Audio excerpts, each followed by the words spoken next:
ଆମର ଖପ୍ରାଖୋଲ ପୋଲିସ ଥାନା ଅନ୍ତର୍ଗତ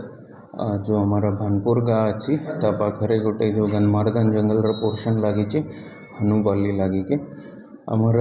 टीम के खबर आसी थिला कि सेठी किछि माओवादी माने आसिके आमर जो गाँ वाला के कहा को किछि एक्शन करेंगे बोली होतिला आमर टीम डीवीएफ सांगे सांगे ओआईसी खप्राखोल और तुरैकलांकर नेतृत्व रे जाइथिला सेठी गला परे जेतेबेले आमर टीम तांका सर्चिंग करुथिला बेले माओवादी को तरफ गुली चलिला ता उत्तर आम टीम रो भी गुली विनिमय होइछि 2 जन माओवादी और आमर पुलिस टीम भितर एटा हला परे तांकर गन्मार्दन पटे दौड़ी छंती आमर एबे भी बलांगीर तथापि बरगढ़ साइड रो अधिका टीम लॉन्च करिके कॉम्बिंग ऑपरेशन कंटिन्यू रही एटा आगामी दिन रे भी आमर कंटिन्यू रहिबो किछि गत किछि दिन मध्य रे आमे देखिछु कि एरिया रो माओ गतिविधि विरुद्ध आमर भल सफलता रही और तांकर बहुत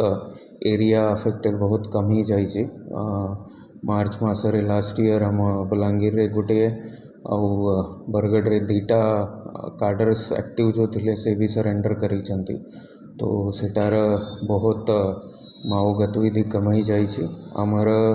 बंची थिबा लोकन को भी अनुरोध रहिबो जो माओ समर्थक आउ जो दल रे एक्टिव अच्छंती अपन भी ये हिंसार रास्ता छाड़ी दियंतु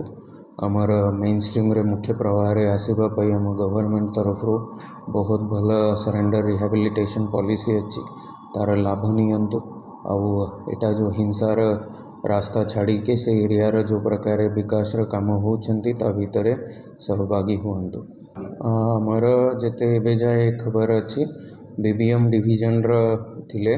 4 ରୁ 5 माओवादी थिबार आमर अनुमान अच्छी तथापि एबे पूरा ऑपरेशन सरला पर डिटेल्स हमको जना पड़ी जिवो।